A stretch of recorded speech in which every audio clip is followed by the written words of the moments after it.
Life Management Science Labs would like to acknowledge that we live and produce this podcast on the traditional lands of the Wurundjeri people. We'd also like to acknowledge the traditional owners of the lands of our listeners and our international colleagues. We'd like to pay our respects to their elders past, present, and emerging.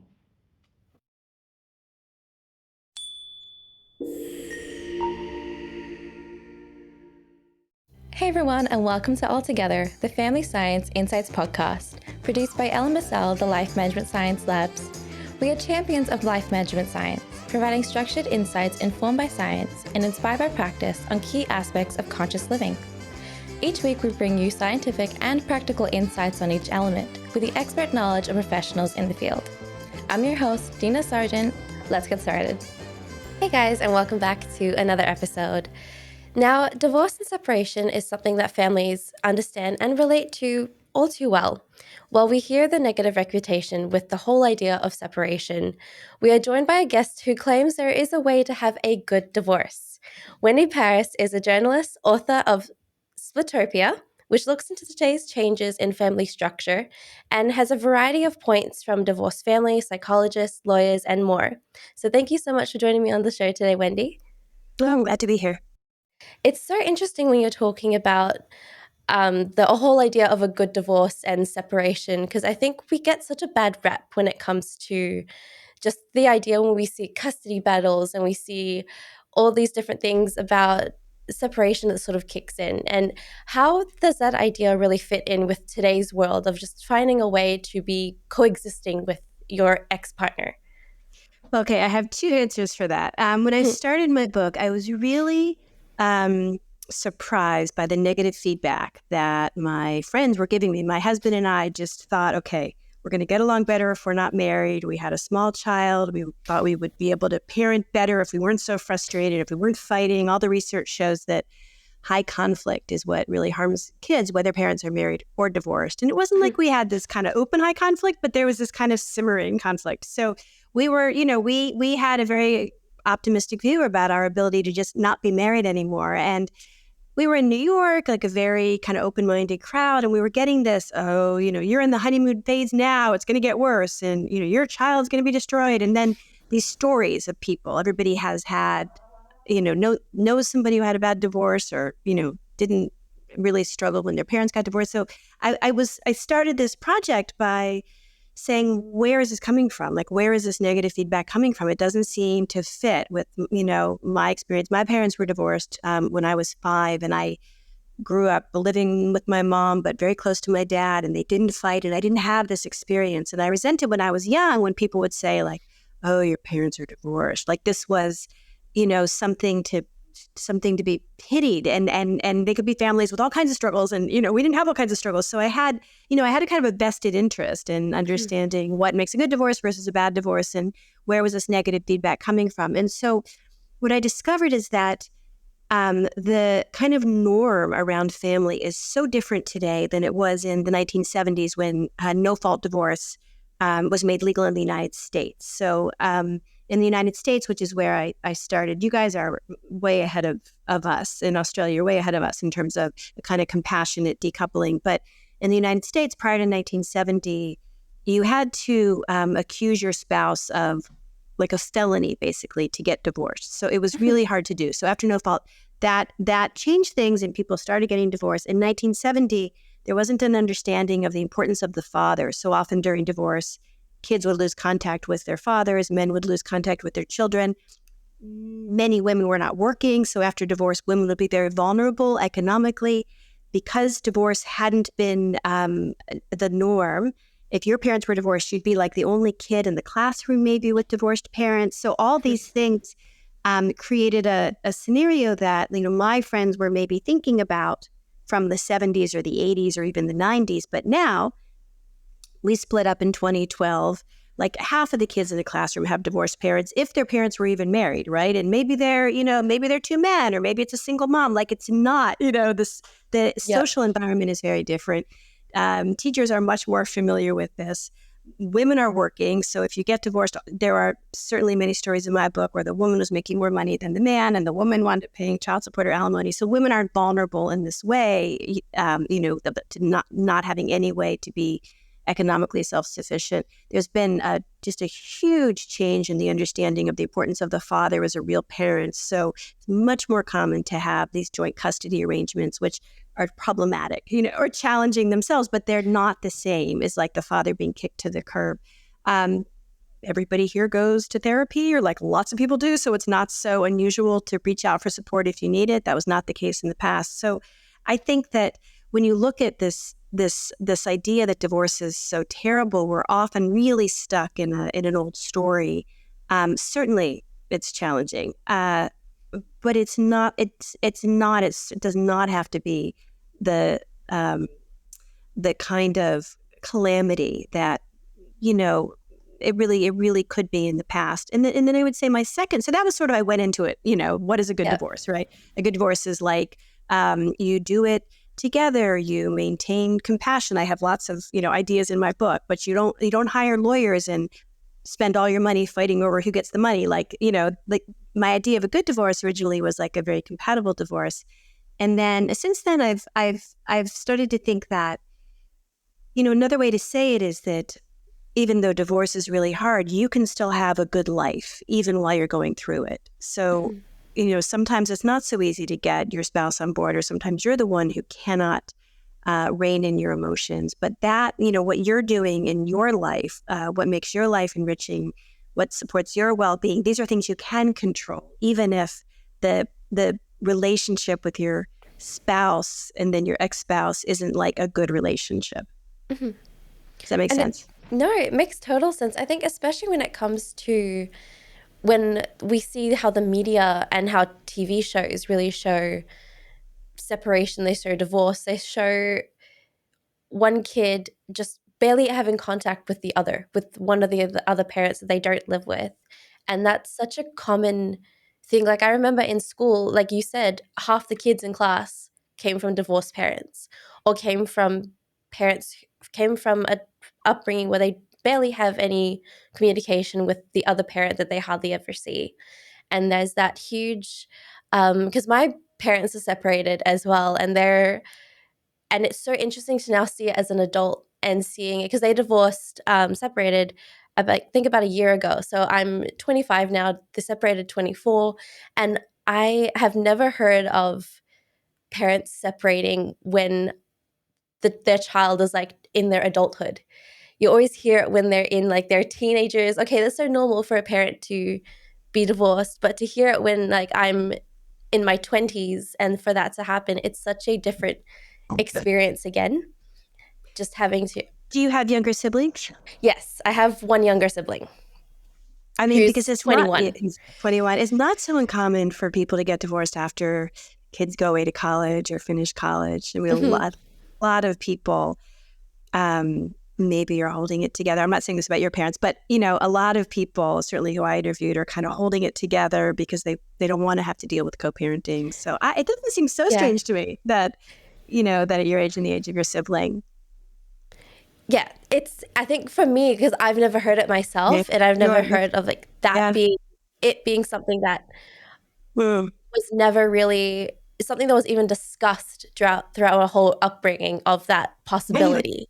Wow. So it was an interesting journey. And I think especially when it comes to when they first told me, I was like, okay, at least can you just promise that you guys would have some communication, that we wouldn't have to like have anything between the two. And it's so nice that this episode came about, because we're talking about good divorce, and my parents have the utmost respect for each other, which is amazing to see. Like they're both supporting each other, not just financially, but emotionally as well. Like they're both really happy for each other, and whenever something good happens, and seeing the fact that that is something that is common, is a bit more common now than it used to be. At least when I was a teenager, you always heard about just the amount of times that the parents are fighting when they're fighting for custody or fighting for that. It's so interesting to sort of see how it's a little bit more of a positive impact than it used to be. It's nice to hear. It's important. What they're doing is really important because, one of the psychiatrists in my book talks about when one parent is not doing what your parents are doing, but instead bad-mouthing the other, or there's an extreme version, it's called parental alienation, where one parent really alienates the child from the other parent. The the problem with that, like, besides it, being just a bad thing to do, is that the child is both parents, right? So the way this psychologist or psychiatrist was saying is, if you say, your dad is a dirtbag, you're saying part of you is a dirtbag. This kind of so if parents can do what your parents are doing, which is express appreciation, highlight the strengths of the other parent. I mean, not to the point of confusing the child, like, well, why did you get divorced? That's always sort of been in the back of my mind a little bit, because I think, kids generally would like their parents to get remarried. There is that. Somebody I spoke to said, well, you shouldn't be so close to your ex because it'll confuse your child and he'll want you to get remarried. And I feel like that's going to happen anyway. That is just a sort of, I thought my parents were going to get back together when I was like 45. I was like, this is great. And they'd been divorced for 40 years. They were both single. They were hanging out. And there was this moment of like, maybe my family will reunite. And and it seemed great. It seemed great. Like, I'd lived half of my adult life, and, I was still hoping, but to be able, right. We don't live in a perfect world, but to be able to say, yeah, your dad is really great at this. Or I was taking my son rock climbing when he was little, and he was good. He was pretty good at it. And I was really conscious of saying, well, you may be like a really good rock climber. Your dad is a really good rock climber. Like, this is a characteristic you may inherit, to really try to keep not as much when you're older, but still, but certainly for younger kids, to keep the other parent in mind, to keep the other parent a little bit in the house, like present in the child's mind, so the child doesn't have this sense of being so divided, that the child lives in two completely separate homes. And then to express joy at the other parent's success, like what you're saying with your parents. These are really, really supportive things to do for a child. And I also think that they are beneficial to your own well-being, because, another problem when people have a lot of anger and divorce often, and another problem with taking this, as somebody said in my book, all the men are narcissists and all the women are bipolar. Like, this is, when you talk to somebody who's divorced, right? It's like, oh, she's so bipolar. This is this kind of constant, right? Because men and women maybe have a tendency toward more emotionality or more, self-focused. But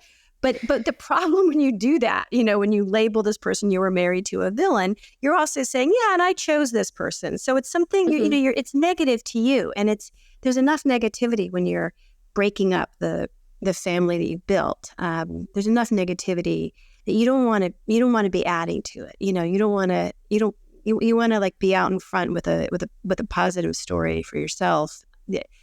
And I think that bad mouthing your ex, even, people do it 10 years, 20 years later. It's tempting, but it's damaging to your children. It's not great for your community, and it's not nice, and it's not really being giving yourself so much respect. No, that's a really interesting point, and I would love to like dive into that a little bit further, a little bit later in the show. But before I do, I love to do a little icebreaker, just before each show, just to get to know you as a person before we get to know you as an expert on today's show. So just share the first thing that sort of comes to your mind when I ask you these different areas and these different things as well. So the first one is a favorite book of yours. I was just looking at the essays of E.B. White last night, because we were supposed to have a hurricane here in Southern California where I am, and it didn't come. And he has this great essay from like 1952 about listening to the radio and getting all hyped up. The hurricane is coming, the hurricane. And then he said at one point he had to go outside to get a break from the storm because nothing was happening outside. It was all on the radio. So he's one of my favorite writers, and we were just looking at it. Oh, that's really interesting. That sounds like a really metaphorical way of thinking about things as well. Yeah. Interesting. That's funny. Yeah, like yeah. Yeah, a lot of times it's the story, right? More than what's happening, it's the story. Yeah, exactly. Yeah, how about your most recent movie that you've seen? I just went to see Past Lives, which is a Korean film. Okay. It's sort of a romance, but it's, I think, more about, maybe the experience of being an immigrant. Oh, wow. My son and I watched a lot of Korean dramas over the pandemic, like hundreds of hours of Korean dramas. And he started studying Korean and took Korean in ninth grade at the community college. And we went to South Korea this summer after all this sort of focus. So he's over it now, but I'm still a little bit into it. No, Korean dramas is where it's at during COVID. That was the only thing that we had to look forward to. Yes, it was great. How about your most listened to podcast? I'm not sure, but I would like to plug a friend of mine works on the Hidden Brain podcast, which is out of the United States, and it's about the brain and how the brain works, and creativity, resilience, different aspects of cognition. Mm-hmm. Wow, that's a very interesting podcast to listen to. It's definitely not an easy listen. It's definitely something you probably have to focus on. That's funny. Yeah, good point. Yeah. Interesting. How about a famous role model that you have? I don't know. I used to. I don't know. There's so many. We were recently watching something with Audrey Hepburn, and she was sort of a role model of style, right? I think there's different. I think I just joined a new gym, and the yoga instructor is like a role model of fitness. I don't know. I feel like there's a lot of. E.B. White was a role model for writing. He wrote essays and stories. I like to try to find role models in real life for issues in my life. Like I've had a role model, parenting, like a parenting mentor, a parenting role model, like over the course of my son's life. I always try to find somebody. I have a lot of role models in my author community. So I guess I think about that more as a kind of an ongoing, in the moment. My mother was a big role model. Yeah. No, I can see that. I definitely agree when it comes to there's different role models for different things. Yeah. There's not one particular person for me, especially like my mother is my role model in one aspect, but my 7th grade teacher is a role model for another aspect of mine, and it still remember a lot of things to this day. So like I think different people play a different role model in different areas. Yeah, and I think it's helpful to try to keep your eye out for them. And if you feel like you're sort of struggling in an area, to look around. Like I lost my whole I used to be like really into fitness, and I just lost it during the Korean drama snacks from Trader Joe's phase, the COVID, otherwise known as COVID, like the baking every day phase. And so seeing this yoga instructor in the gym and being like, I want to look like that, like just something like that really is helpful. Like it's, to have a vision of somebody doing something, it makes it seem more like realistic or approachable. Yeah, no, I agree with that. How about a recent course that you've completed? I did a master's degree in social work over the pandemic. Oh, wow. Everything was online. So I did an online master's degree, which was, like 2.5 years, and not it wasn't like a 16-week course, but I completed it. No, I think I did a master's degree just because of the pandemic as well. And I did media. So I went into just doing a master's degree in media. I was like, okay, I'm bored. There's no work. Let's go and do something. Right. So, good for you. Yeah. Yeah. No, I think there was something special about having it done online as well. It was just being able to focus on that solely and not having to pay for petrol or fuel for anything was amazing. So that was the main point for me. Oh, yeah. No, good point. It's interesting. Yeah. Yeah, that's cool. Now, talking about separation, talking about divorce, but first there has to be sort of the idea of family. And I know that everyone has a very different definition or different understanding as to what family is to them. So what would you say your definition and your understanding of the whole idea of family is? I think it's so important, and I realized like all the books that I liked growing up were about families, and partly probably because my parents were divorced. And when that happens, you can have step relatives that maybe you wouldn't have chosen in your family. They don't feel like your family. So, family there's a lot of talk now about the family you've selected. There's people use it in different ways. I feel like in my own family, I think I grew up with an idea that if you've been married, that person is in your family. And even if you stop being married, that person is in your family.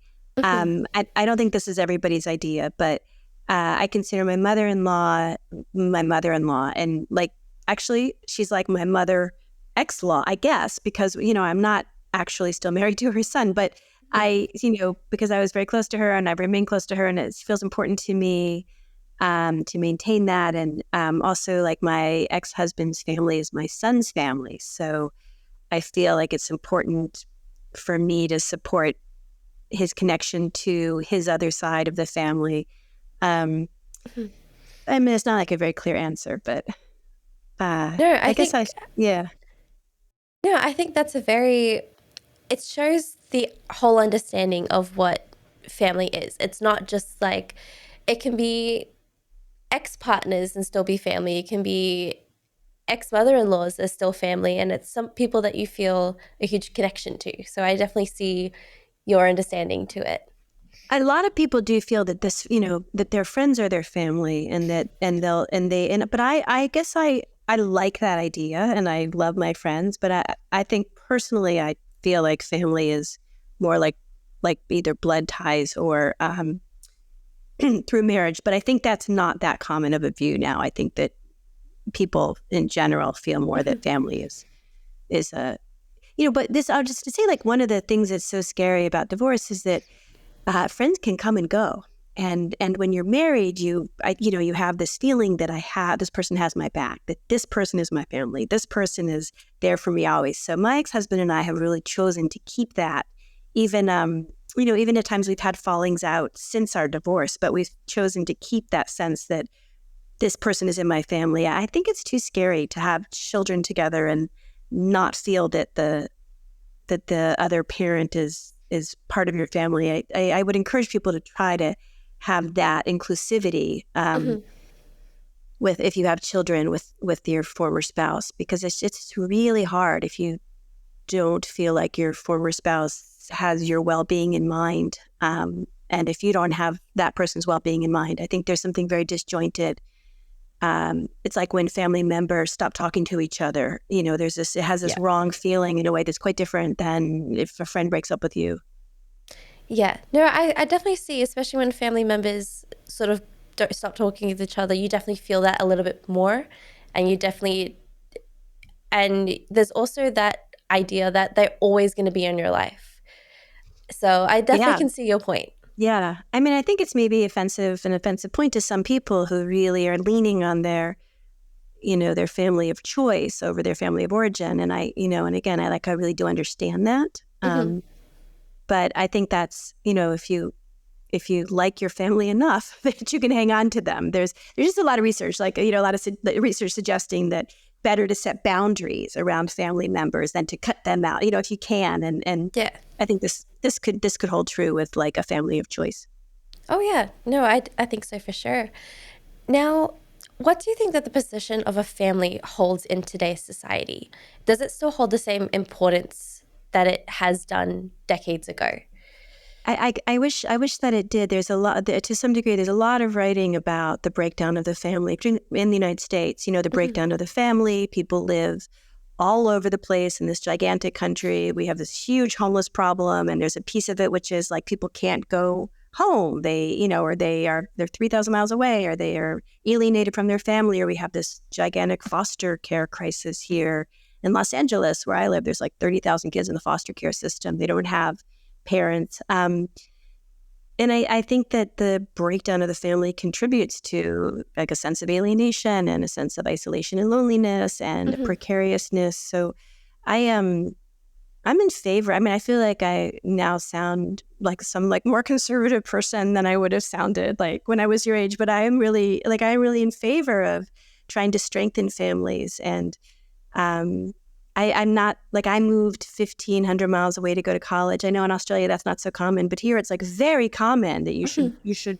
we're on the West Coast. My son should go to college on the East Coast. And I'm not when I went to college, I was in favor of that, but now I'm not as in favor of that. I think if you can live where your family lives and make a life, you've got a lot more support and it would be better. So again, I think this is maybe not the most popular position, but I guess I want us to take seriously the role of our family members and not always make a choice that is going to be distancing. Mm-hmm. No, I can definitely understand that. I think, in comparison to the US, I think you're right when you said that we don't usually travel onto different states in order to go to school. There's 3 options in Melbourne at least. There's usually like 4 or 5 options that you can go to university here and still live at home. And I did that when I was studying. So there's that whole idea of the family support is very different. No, I pitched this to my son, like, if we were in Australia, you would just go to college at UCLA. Like, you could stay here in LA, but this is not, I don't know. It's not really done here to the same degree. Yeah. So when talking about this process of separation, what are some of the biggest and most common challenges that families face during that process? Okay, I would like to make a plug for my 7 principles of parting as a way to answer that question. So when I was working on my book, I came up with 7 principles of parting, and these are like guideposts or things to stick to, and I think that they address these issues. So can I tell you them? Is this a good place to do that? Okay. So my first one is commit to self-compassion, and because one of the struggles that happens in divorce. That was your question, right? Like, what are the main challenges? Yes. Yeah. So people feel a tremendous amount of remorse or guilt or fear or why did I do this or what's wrong with me? This intense self-judgment. And so self-compassion, it turns out, correlates with recuperation after divorce. And there's like studies on this. And so I have a bunch of information about that. So one of the challenges is like a negative narrative, judgment, shame, embarrassment. And so self-compassion is to counter that.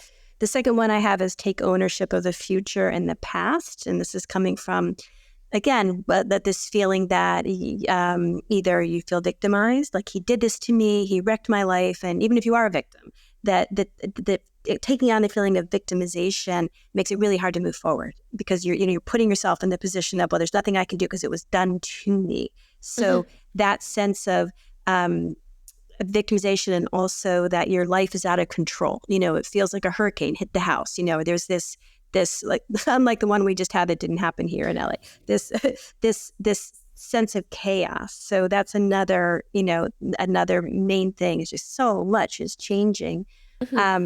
I have one of my principles is build a toolkit for the transition. And this is also to address this, like, who's going to make coffee in the morning? My husband just moved out, or how am I going to take the trash out? He took the trash out. These are like very kind of basic logistical things that suddenly you've organized your life for 2 people to manage it. And now it's on one. And that's that's a real thing. And so, this idea of build a toolkit for the transition is coming up with new routines, figuring out who's going to be your emergency responder, who you're going to call if you're upset or worried. Like, maybe it's not going to be your spouse, your former spouse.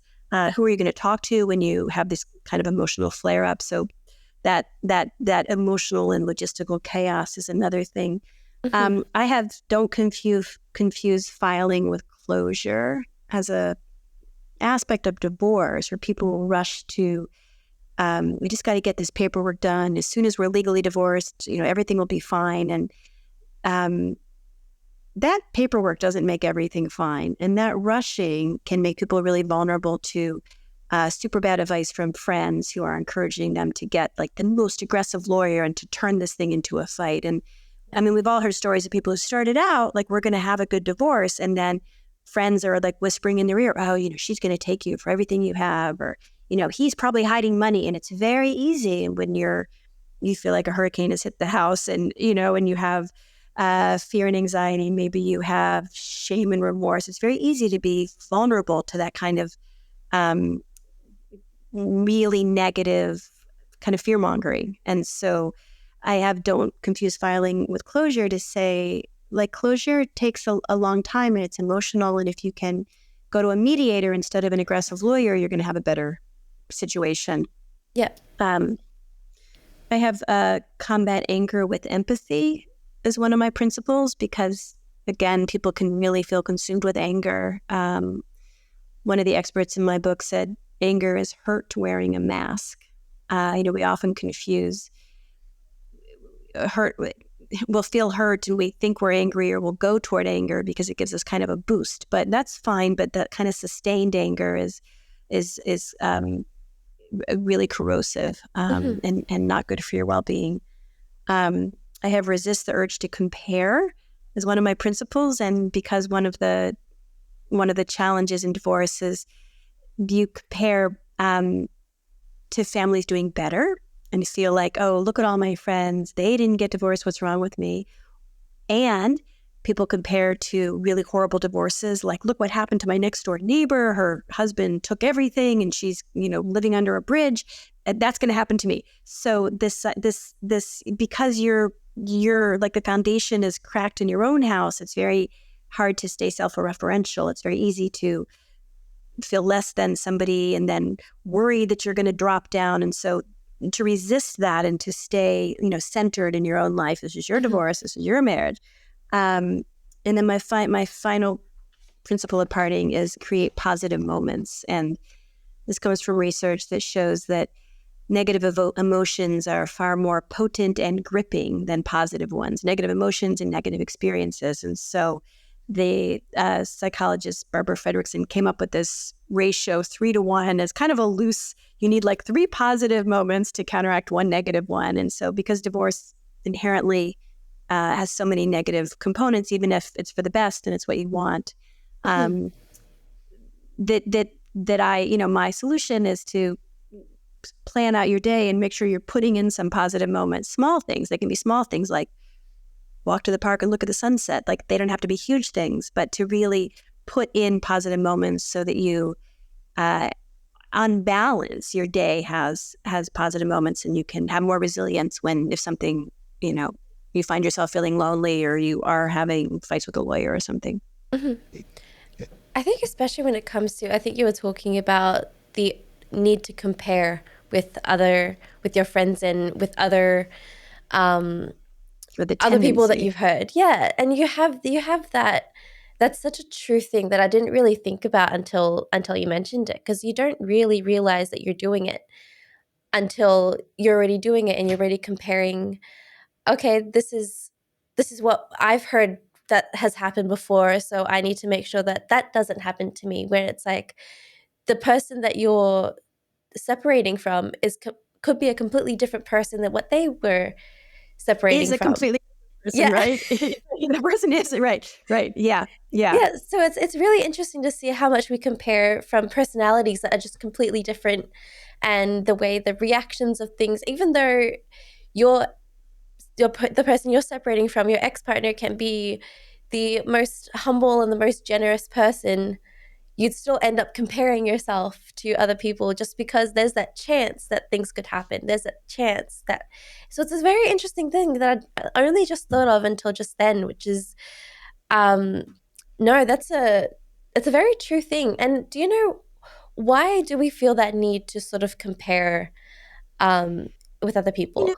Humans are social creatures, right? And this comes up if you read about gossip and the use of gossip. It's to try to, it's people do it for lots of negative reasons, but positive reasons are it helps you kind of know what the parameters are, what's acceptable in your social circle, what other people have done. So we were talking earlier about role models. So we definitely look to others, right? We look to, I used to do in New York. I used to live in New York, and if I was trying to make a decision, like, should I take this job? I would just look at some random woman and say, well, how does it look on her? What would, if she had this job, what do I think of her with this job? It's kind of how we see ourselves. So if you, in divorce, this is so tricky, right? We want to look around and see what people have done and find role models. Like, oh, wow, they use this mediator and they really had a good conversation and they've come up with a good parenting plan or financial plan. And, maybe that mediator would be a good person for me. Or, wow, they made a very organized calendar for their children if they're co-parenting. I should make an organized calendar. You want she's like you want to get the positive, but in all those things you have to say, and is that realistic for me, and does that relate to me? So I think it's it's human nature that we exist in a society, and it's why it's why we feel one of the reasons we feel so bereft when we're alone. Why loneliness is bad for your health, because I always think about like humans and dogs, right? Like you can see it on dogs. Like dogs want to be with other dogs, or dogs want to be with other humans, and we have this, we're very similar in this way of seeing ourselves in others. But the thing with comparison is that we'll definitely work ourselves up, into a panic because we've seen something just go so wrong for someone else. And we need to stop and say, okay, what are all the ways in which, I'm not like that person, my spouse is not like that person, and I can, in fact, make decisions that are different than that person's. Sometimes these bad stories can be instructive, that we'll do that, but we also will do this thing of, wow, that person has a better life than I do. And again, not saying, well, what are the differences between me and that person? And is there anything I want to take from that that's instructive? But it's very easy for us to make ourselves feel bad, like all on our own. Yep. No, I think our worst critic is ourselves. And I definitely see that we're always trying to better ourselves by comparing, not by actually doing things to be better, but by saying, okay, we are needing to be better than this other person. So it's a very interesting dynamic that we have in ourselves.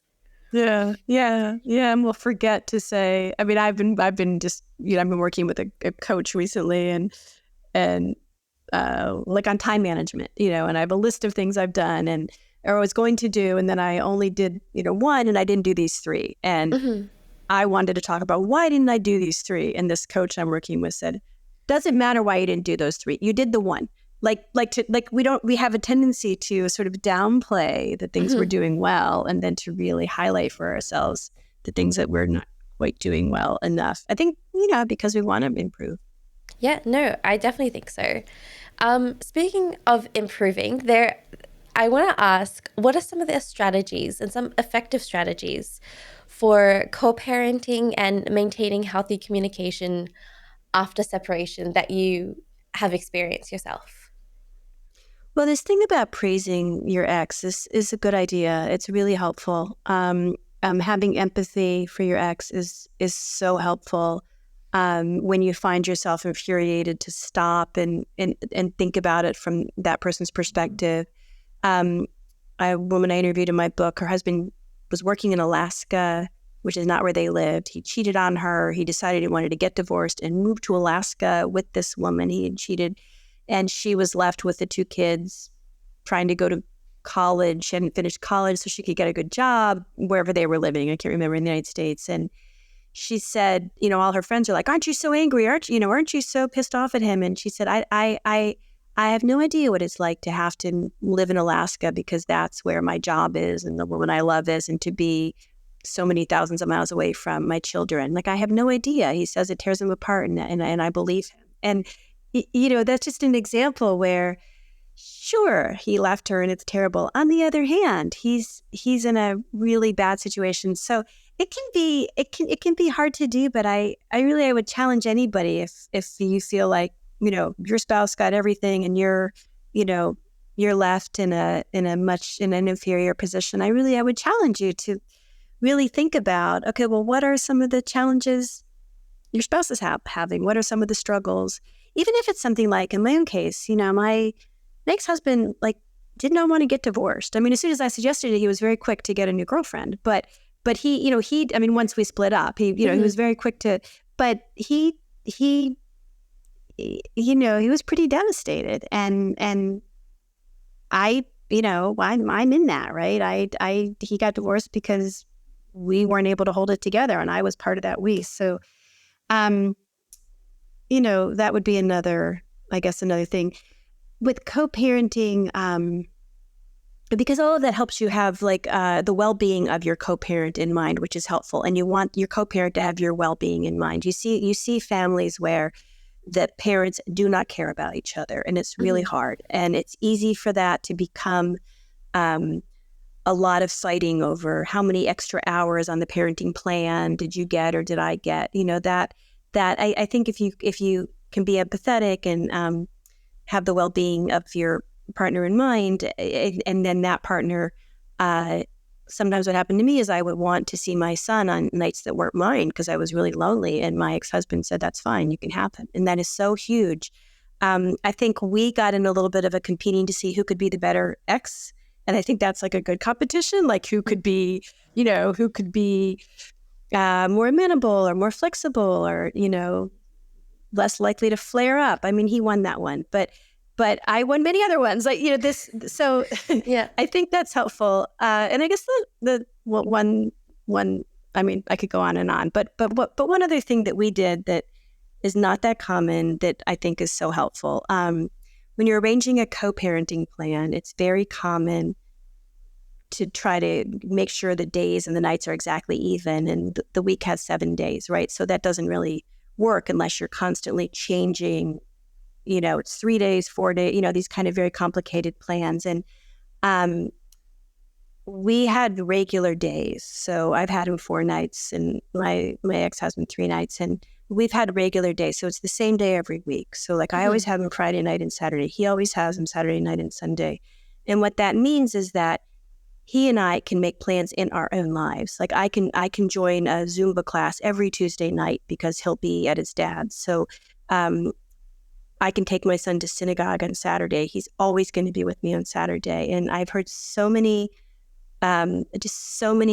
cases where parents get so involved in, is it fair? Are the hours equal? And this obsession with equality, it's not focused on quality, for one thing, right? Like equality and quality are not the same thing. And right, kids are asleep at night anyway. Like you can spend much more time in the day. Like this where they sleep thing, and this kind of obsession with equality, you're not really focused on the well-being of the child because maybe the child is more comfortable, at this house that's closer to the school more days or something. And you're not focused on your own well-being. And so if you can get away from that, there's so much, just in the case of religion, there's so many situations where one parent is religious and the other parent isn't.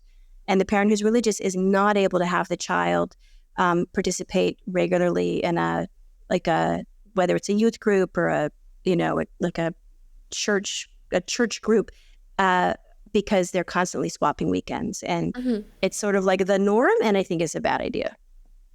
Yeah, I think it sort of negates the stability of it as well. I've heard a lot of my friends, I think we talk about separation and divorce too much when it comes to me and my friends hanging out. And they mention when they're teenagers, the fact that they went to one house during the week and one house on the weekend. And then sometimes it would switch. That parent from the weekday would get the weekend. So every fortnight it'd be balanced out. And it seemed so strange to them because especially on the days of the week where one parent lived closer to the school and was able to drop them in the morning, and then you could see the dad rushing the kids to go out on the week.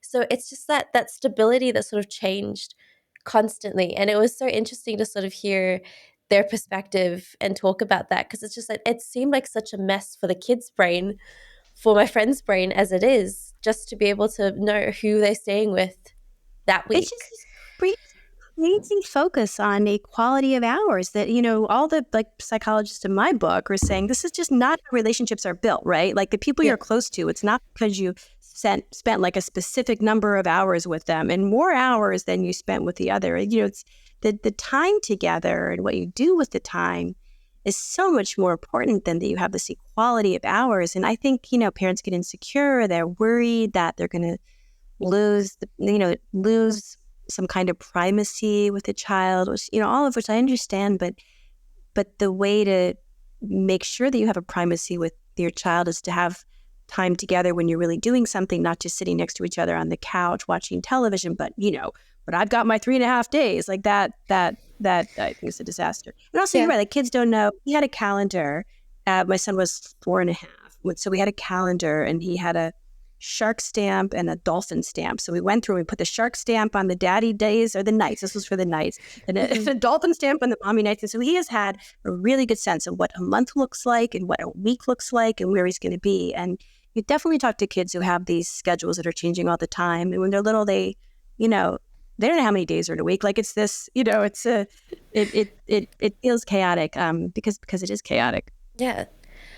And now talking into a little bit more about extended family members. And I know that you mentioned this a little bit earlier when it comes to the amount of times that you spend with extended family members as well.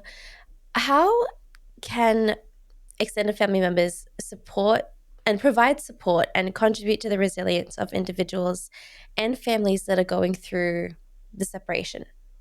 It's a great question. It's a great question because it's hard to, again, this with children, it's hard to be the only adult in the house. It's hard. And if you've got more than one child and they're little or if they're teenagers, so extended family members can be so valuable with things like, can I bring over dinner? Or do you want me to babysit so you can go out? Or what would be helpful to you, right? Just what would be helpful to you. And it might be something that is very practical. My sister sent me a Keurig coffee maker after my husband moved out because we were living in a townhouse and the coffee maker was downstairs and the bedroom was upstairs. And I was like, how am I going to make coffee before my first cup of coffee? Because he made the coffee and this was like, it's minor, but it was really, so my sister sent me this Keurig and I just put it in my bedroom and I could wake up and push the button and, have the coffee. And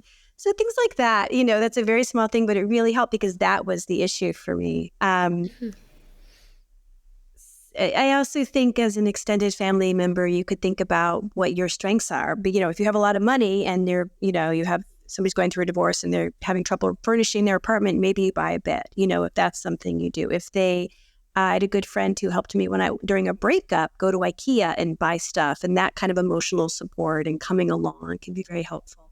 If you have time on your hands and your family member, is alone at night or doesn't have the person that she went to the movies with and went to dinner with and, sat around chatting with, maybe be that person. If you're really great with kids or you love kids and, offer to, can I take the kids to do something on Saturday afternoon? Or, I think I would say ask, be open to it being something that seems not like so deep and psychological, but just logistical, and then think of what your strengths are because you want to give what you have, what you want to give.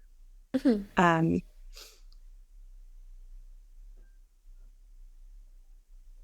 I think that it's helpful as an extended family member to be inclusive of the ex. If unless you're getting divorced and you never want to speak to this person again, it's not helpful. But if you're getting divorced and you're, and you have kids, or even if you don't, for the family members to kind of celebrate what was good about your marriage, or this is a great guy, or my mom has a photo of my ex-husband and me and my son up in her office. I'm not remarried, so that's not like offensive to like a new husband. So she, if I had a new husband and it made him uncomfortable, maybe she wouldn't do that. But because I'm not remarried, she has that, and it's nice. It's like she's keeping him, she's keeping my ex-husband in mind. She'll occasionally, he'll travel and she'll ask to see photos, that I think, I think it's helpful. I think it makes me feel that my family is more whole and intact. Yeah, I can definitely, I think especially when it comes to, like for me, with my dad's relationship with my grandparents on my mom's side, they still have WhatsApp calls with each other. They still talk with each other. And especially because they live far away, they live back in Malaysia. And just as they're getting older, he's known them for about 30 years. And that relationship with them is something that he really wants to hold and he really wants to keep close to him because it's a really close relationship that they had when they were he lived with them for a little bit, they lived with us for a little bit, and there's that close tie that he doesn't want to tie. And it's so nice to sort of see that relationship be really good, and the both of them just being able to have normal conversations and not having that the lack of information that he's having to find out how they are through me or my sister. They can easily have that open communication between them um that's not really awkward. That's not really, and because I think it is because my parents aren't in other relationships, that sort of makes it easier as well. Um they are single, they are going through just dealing with their own lives. That makes it a little bit easier. I don't know how it would be if they did get remarried or they did have other relationships. But for now that I see, he's still keeping his in-laws in mind, and the same with my mom when it comes to my dad's parents as well. She still sends emails and letters and photos of us to them as well. So there's that whole idea of the family still feeling like it's a family and the memory Nice. of it. And it matters to you too, right? I mean, to Yes. see you as like an adult child, it matters to you. I just think that's important for, for people to recognize. It's, you're not just doing this for yourself, it's also your children, even if they're adults, right? That Yeah. feeling that, I also think the thing you're saying about knowing what's happening and not having to hear it from someone else, because I do think one of the things that's scary about divorce is that this feeling that you're out of the loop, you're disconnected, you don't know what's happening, and maybe you hear it from you hear something that your former spouse did or that your former spouse family did through like some remote, some distant friend, and you feel very like destabilized. So I think if you can keep communication so you hear it firsthand, it like lessens anxiety. Yeah, so I think especially when it comes to my parents being, so that's that they're still in that family group chat. So my dad's still in the WhatsApp group chat that sort of goes along with my grandparents. So they're able to have that communication, and there is that little jokes that my sister and I sort of see in the group chat that my dad still sees as well. Photos of my grandmother gardening that he still sees, and he's sending it to us, making sure that we've seen it and that we're liking it. And like, I think birthdays are a big thing for us as well, where we're all still celebrating each other's birthday. And that was one of the things that we always did as a family tradition growing up. So for that to be kept alive and for us to really still celebrate each other's birthdays as normal, I think was really one of the biggest things that sort of did remind us that we are still a family. There is that level of love and commitment to each other, which is great. So our final section of today is talking an open mic, which gives you a chance to share anything that you're wanting to share with the audience and talk about something that you're passionate about. It could be current work that you're working on as well. So I'll give you the floor in the last like minute or so. I'd love for you to share something that you would love to share with our audience. Oh, thank you. I am so interested in positive psychology, which I think is pretty well known now, but it's runs throughout my book. And when I was doing a master's degree of social work during the pandemic, which I mentioned, I think before we started, I learned about something called positive cognitive behavioral therapy, which is kind of a blending of positive psychology and cognitive behavioral therapy, cognitive behavioral therapy is like the most common and popular therapy in the world. And so in cognitive behavioral therapy, if you're having a bad feeling or a bad thought, you stop and you look at like, well, what led me here? Like what kind of twisted thinking process led me to this bad feeling?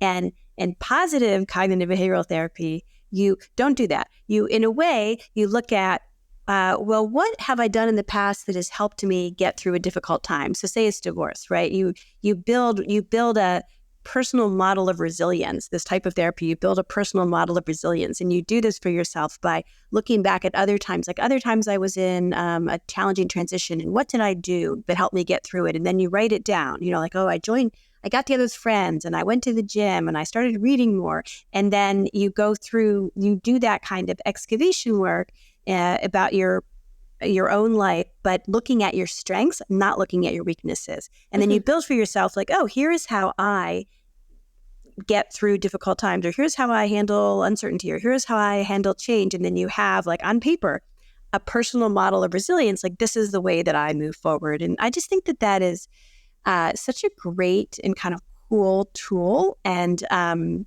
you could look it up online, you could, do it with a therapist, you could do it with a friend.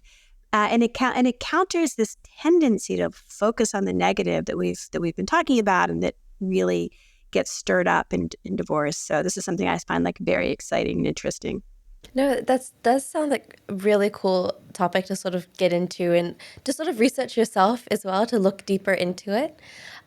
So thank you so much for joining me on the show today and for talking about how to actually have a good divorce. And it sounds like it's becoming such a positive reinforcement for a lot of people when it comes to there's no longer that idea of, okay, you have to, because you're separated, you have to argue with them. You have to sort of have negative feelings about them. You have to absolutely hate them, when sometimes it's just doing it to make sure that you still care about each other.